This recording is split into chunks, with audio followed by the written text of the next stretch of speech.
Welcome everyone to Ring the Bell, this is DS, and today we are here with our new regular host of Ring the Bell. Everyone, welcome Paloma Star! Yay!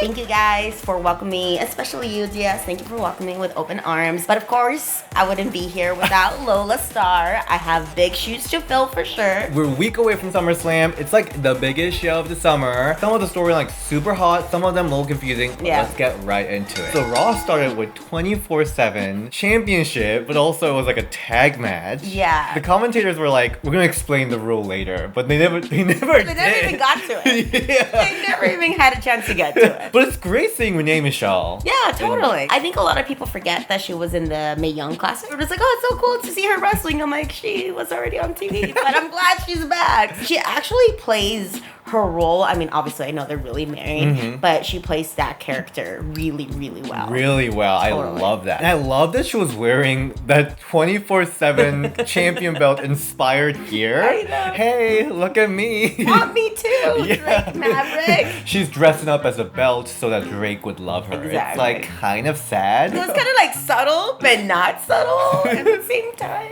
I want to hear that conversation with like the seamstresses. Totally. Like, Yeah. make me look like this. Like a belt. It's either me or the 24/7 championship. I got it.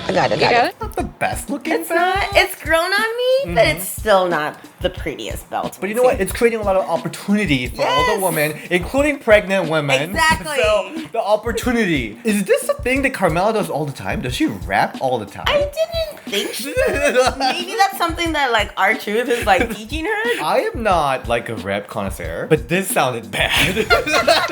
If you knew it sounded bad, then it was really bad. Did you like it? No, I don't know what was going on. She's probably still mad. You know, first woman to become 24/7 title, that went to Kelly. So Totally. Carmella's still like freaking mad that Yeah. that happened probably. Not much action from the woman, but little that they did was Yeah. actually really effective. I think so too. I really wanted to see more, obviously, before it turned into that whole thing that it turned into. Yeah. But what they did do was actually pretty good. I think it kind of left us wanting more. Hopefully next time they actually get more Yeah. involved and get more into it. So Mike Kanellis stole the title, and then Maria, the moment like Maria walked in, everyone just kind of like, Parted the Red Sea. they parted the or Red whatever. Sea. And then she's like, open the door or I'll kick you in your vagina. Kick you in your vagina. I was like, oh, okay, that's where we're going with now. Okay. Attitude era. Totally in the middle of it. It's like the preteen attitude era, you know. Also, by the way, did you notice that was like the referee's locker room? Yeah, I guess they trying to make sense that the referees would be there. And of Yeah. course, the grinder referee was in there, Grindr taking referee. grinder photo. Yeah, right. Get down on your back. Like you always do. Like you always do. Well, all right. Yeah, and she just like pinned Mike Yeah, Kanellis and the won. best part, like to add like the cherry on top, was her pinning him with her heel, like just standing on top. Like I always was taught, like when you're wrestling somebody and somebody like pins you like that, you always like kick out at one because it's kind of like almost like a disrespectful sign. okay. Unless of course the storyline calls for it, which of course the storyline definitely called for that. Our big question is, What the hell are they gonna do with this? How do you pin a pregnant woman? Is it gonna be like when she's sleeping and like? she did give a little answer because she's gonna get that OBGYN. Oh yeah, when she's like, if anybody wants to come pin me while my legs are up in stirrups, like what? Oh my gosh, what if they like film that? Wasn't like Stone Cold Steve Austin like dressed up as a doctor in one of the? Yeah, it you was know, when Vince got hit with the head with the pea pan and stuff. So maybe someone can do that, dressed up as Maybe. doctor, or we can bring back some Divalicious stuff back, and then like Carmella in a nurse costume. There you go. Or we can have Maurice. Pregnant versus pregnant. Prego Does that battle. like level out the playing field if they're both pregnant? Like, Yeah. how does that even work? We're in uncharted territory. We don't know what's going on. Writers wanted to do something different, but I think like they kind of like booked themselves into a corner. What now? I really don't know what's gonna happen now. Do you think she's actually pregnant? I think so. I thought I saw a little belly. I mean, who knows? That could be like her stuffing. Like, herself or where something. would she go with it? What's the payoff? Exactly. Yeah. I have no idea. Like, I legit was thinking this while I was watching. I'm like, oh my god. gosh, this would be the perfect opportunity for somebody to be the biggest heel of all time. Yeah. Obviously, they're not going to do that. Oh, like Jin Snitsky. Yeah, and that's, I saw so many comments on that. Oh too. my Like, God. I don't know. I guess, time will tell. As long as they're not doing that thing they did on Raw Reunion where like it happens without us seeing it. Yeah. Like, what happened? Let's move to the Moment of Bliss segment. Alexa Bliss's and Nikki Cross's outfits were on point. I really loved what they were both wearing. I would totally wear both outfits. They're gonna keep the team for a little bit. Yeah, and they each have their own little style. Like I could tell that Nikki is trying to be like a little bit more like Alexa, like even doing her pose in the ring. I like their team chemistry. I actually didn't think I would. I thought that was gonna be one of those teams that they just like threw together because like here's two women black with the team, but it's kind of working. Yeah. The good part was when she showed Becky Lynch. Yeah. Before the show. That was kind of cool. So That was cool. The hard camera, Natalya training with Fit Finley. Yeah, shout out to Amazing Maria and Haley Shadows, who were the two extras there. I saw them in the ring. I'm like, hey, I know them. It's always really cool seeing people do extra work. I've done extra work for WWE once. I was a Rosebud once, so.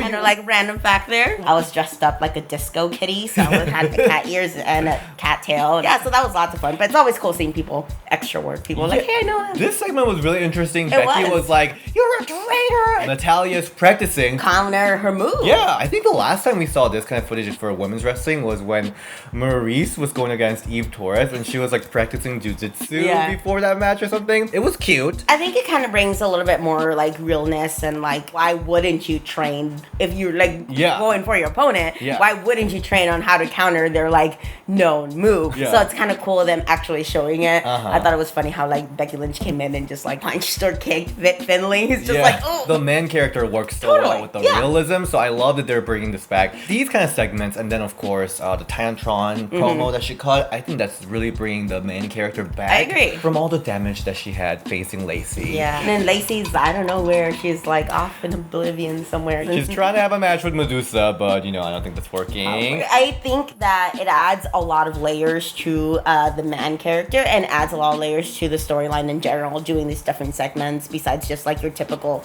backstage interview promo or something like that. So I think it's really cool that they're doing that, especially for the women, because I feel like this is for a long time reserved for the men. But I think it's really cool to see that coming from for the women. I love when Becky told Alexa to like, Now careful you don't injure yourself turning around too quick. Oh yeah. That whole promo, so good. I really loved it. Let's go to the matches. Becky versus Alexa and Nikki Cross.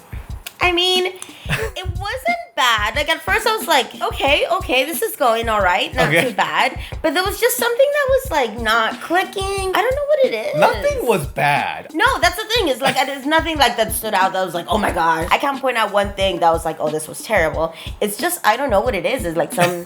I just don't remember anything. You're right. I don't remember. But I was trying to remember. I'm like, oh, wait. It was just Alexa's ankle injury. What was the whole point of that? So Alexa, if she's trying to be smart, she should have used that for something smart. Totally. I've used that before. I definitely used that in one of my matches before. I've used the whole like, oh, I'm hurt. And then here it comes and a quick roll up. Should have totally used that. So, but I don't know what the whole, I guess, to make her seem tough. I don't know. I thought she might use it for the Nikki Cross portion of the match. Yeah. Didn't use it at all. Nikki just lost. Whoa, are you trying, girl? Like nothing. Fast forward to SmackDown, not even really acknowledged or like talked about or really like what the hell was the point? I love whenever Nikki was just screaming to Becky. And then after the match, I've never seen Natalya like this, so fired up. Definitely lots of fire behind Natalya. I think that this is like how we were talking about before. This is a fire that Natalya needed to be fired underneath her ass. And I think when she came out, like, oh, House of Fire, yes, let's go. She's so fired up. I met her during the weekend. I asked her about SummerSlam and she was so fired up. I was like, oh. I was like kind of scared. And I completely bombed that interview. I'm gonna upload that interview, but I totally bombed it. Although Beth Phoenix interview has been looking really good. It's one of my favorites I've done, so I'm gonna post that probably this weekend. I don't feel like the glam is on at the moment because you have the most epic headband on that my tiara pales in comparison to what you have brought to the table today, full of jealousy as well as admiration. But Natalya, she's fired up. She's been posting some like promos on Twitter. She's upset. And she took it out on you. Just a little bit. The promo afterwards. That was...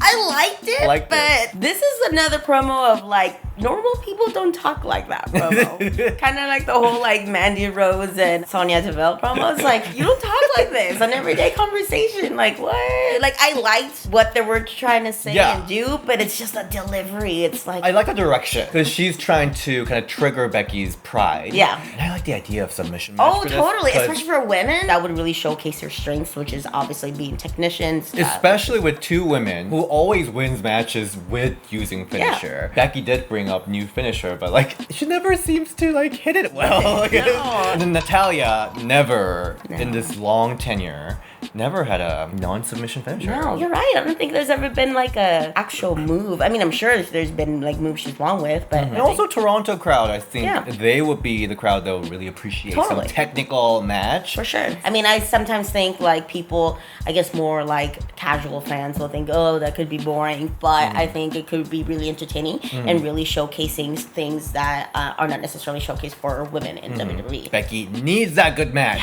right now because already people are like, Becky cannot have a good match. Yeah. Which is a bummer because she can. Yeah. It's just, you just need to like bring it out of her. I feel like Natalya and Becky are kind of helping each other. You know, like Becky's helping Natalya come out of like, bring that fire and bring that passion and not so boring side that we need. Yeah. But then I think also Natalya might be helping Becky elevate the man character and have a good match. So we have one more week. I hope next week Becky and Natalya just confirm that submission match because they didn't confirm it. No. Maybe make it an I Quit match. You know, I don't know. Something. Yeah. A little bit different would be kind of cool to add to their storyline. Yeah.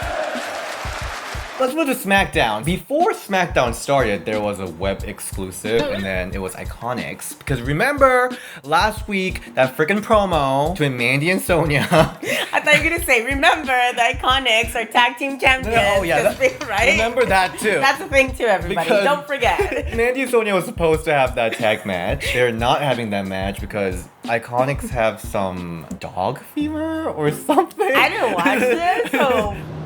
Puppy fever. Dog has a fever, or they have dog fever? No ideas, but someone have some kind of fever, so IIconics going home. I guess tag championship not happening. I just really wish that championships meant something, and you can't mean nothing if you're not defending it. This is how I feel about it. Yeah, but there was another tag match because it was Bayley and Ember Moon versus Alexa and Nikki Cross. It's sad because Alexa, she's one of the top stars in women's division. She's in every single show. And you can see that people's reaction towards her going down. Yeah. She's wrestling every show. Wrestling's not her forte. It's her character work, it's her mic work, it's her facial expressions. Yeah. But maybe they're trying to have her wrestle more so she can improve in her wrestling. I really liked Ember Moon in this match. Oh, in my opinion. for sure. I actually like this match. I actually really like this match. But, you know, Alexa just being every single show, delivering something similar. Yeah. It just kind of like tires out the fan. Totally. But yeah, this match, I actually liked it. Yeah, I liked it too. I really liked Ember Moon's fire behind this whole match. I totally could get behind her. She's like a really good, like, come on, Yeah. you know, baby face, and her hair looks great on her, like in that new hairstyle and stuff. I don't remember actually a lot of Bayley doing stuff. I think because I was so into Ember Moon being so like into it, you know, like I believe her. When Ember Moon was in the ring, it was so refreshing. It's just refreshing. Yay. And just the kinetic energy that she has, she brings so much energy to the ring. But she f***ing lost. What was the point? I'm scared to say this. The first thing I thought when this happened, I was like, is Alexa Bliss gonna be this f***ing match in SummerSlam? Is it gonna be triple threat match? I really hope not. What's the point? That's gonna be like the theme of this episode. What's the point? I mean, okay, first of all, I see why Ember Moon took the pin because he can't pin Bayley because she's a champion. Why do they have to lose? They shouldn't have lost to begin with. Yeah. But I guess if they have to lose, like, it will look worse if Bayley got pinned because she's a champion. And what's the point of being a champion? You're gonna get pinned. But why did they lose? Like, what's the point? Like, that did absolutely nothing for Alexa and Nikki to win. It would have done so much more for Ember and Bayley to win. Maybe to set up the whole little thing that happened at the finish, you know, Bayley, but they could have still done that if they won. I don't know. But I enjoyed the match overall. Bayley turning on Ember, I think, was kind of like inedible, obviously. Yeah. So, I mean, I wasn't mad at that, but why did they have to lose? Let's talk about King's Court. I'm a Stratusferian. It just brings back the 10-year-old DS back. Trish was back in the ring. I was like, yeah. I mean, it was with Jerry Lawler, which was... The #1 diva on Raw had this. Oh, you mean those? No, King. Memphis. They were in Memphis. That's guess true. that's That's why. true. So totally random. When I was in college, I did a 40-page research paper on the perception of women's wrestling in the mass media. Was doing this pre-grad school program, and actually got to present my research at 2 different research conferences. One of the things I did for my research project was listening to the commentators call women's matches at 3 different companies: WWE, TNA back then, and Shimmer. And holy shit, it was all just Jerry Lawler, and you could just imagine the comments. And I just remember listening to hours and hours of tape and stuff, just listening to Jerry Lawler commentate. I'm like, oh my god. Let's talk about Trish. She was very orange. She was very toasty. Oh, why is she so orange? Maybe because she's like, oh, we're gonna be on TV and you're gonna get my tannin. It hurts for me to say this because I'm the biggest Trish fan. I think it was around Evolution time they did an interview with Trish, Toni Storm, and Sasha Banks, which is so cute because Toni and Sasha was completely marking over Trish. Yeah. Somebody did horrible makeup on Trish. She looked really bad. Other than that, Trish looked bomb.com, Yeah. 100% Stratusfaction. Her body was right, her Totally. looks, everything, hair, so good. She came back ready to snatch some wig. Also, she got some amazing pop. Yeah, she really did. She was feeling it. The music was gone, but she was still give it to me. Give it to me. And of course in Toronto, she's gonna get pop. Totally. I'm a little concerned for Natalya, to be honest, but I think Becky's trying to help Natalya, though. I think so too. Have you been Hopefully. seeing the tweets where Becky's keep putting Canadian flags? No. So I think she's trying to get that Canadian. Nice. I hope so. I hope they get Yeah, behind so her. Becky's helping her out just to make sure that she doesn't get the pop. Yeah. Over the weekend, I was watching a lot of Trish stuff because, I just have to warm myself up for this amazingness happening. So I was watching tons of stuff from her heel days when her mic work was on her height. Going from that to this, she's very reserved. She's more calm. I just want a little more energy. Do you think it's because she was bringing all that energy because she was a heel? Or do you think she's now more like that because she is older? I don't know. I don't know. I just wanted her to snap. She was just I'm a mom. Now take you. She was. Yeah. Just okay, cool. We're doing this now. You got your match at SummerSlam. I enjoyed that little segment. Oh, I did. I really, Oh, yeah. Charlotte did a great job too. Oh. Putting herself over and Trish chiming in. But I kind of did wish there was no real I don't want to say hatred because that's not what it was coming, but maybe more pride from Trish that I kind of wanted to see. Yeah. More defending oh yeah, this is a great era, but and I kind of like the line that she said there wouldn't be a trail to blaze without people like me, True. and kind of name dropped other people. Kind of come on, a little bit more fire from it. But Yeah. do you think they're gonna have another segment like that? I hope so, because when Charlotte was talking about oh, you're from the era where models were shaking their asses. Yeah. When I heard that, I was kind of upset. I was getting the visceral emotions from me, how dare you call Trish an ass shaking model? I mean, she was famous for her ass shot. Right. But she became the greatest women's wrestler. She transitioned into a real wrestler, respected. So I was having that visceral reaction. I wanted Trish to have that you. Yeah.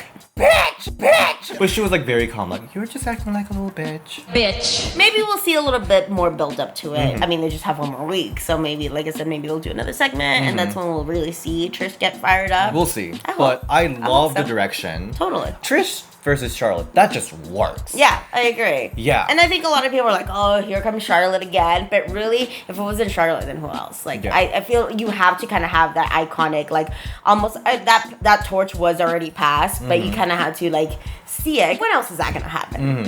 I know it's going to be a bomb-ass match. Yeah. So I'm really looking forward to it. Yeah, I really hope Charlotte brings a gift box next week and put Lita in there or something. Fire things up a little bit. I'm ready for it. She's going to bring it. Yeah. I know she is. She's going to bring it. Thank you for watching this week's review. Look at us go. I feel so official-like. Thanks again. Gonna miss Lola a lot, but I'm glad she's still gonna be pumping out some content from down there in Oh Florida. yeah, I was reading some Instagram posts and they're acting like she's dead or something. It was She's still gonna be around. she's still part of Ring the Yeah, Bell. totally. And she's now looking for a videographer to join us in the Florida team. So if you're interested in that, please let us know. But yeah, she's gonna film tons of more wrestling journey because there's more opportunity there. She's gonna pump out tons of videos in Florida, so you will see her. Yeah, it would be kind of cool to see the progression of her and see her journey. And I'm so proud of Lola for actually going for it. Yeah. Because that takes a lot to just, pack up and move and leave everything that, I mean, I'd moved to Chicago from Texas. I couldn't know how scary and like fear of the known is, but she did it. So you go, girl. I'm so proud of her. You can find me at DS Shin on Instagram and Ring the Bell DS on Twitter. You can find me, the Sriracha Muchacha, at Paloma Star on Twitter and Instagram. And get ready for that Beth Phoenix interview coming up very soon. All right, bye.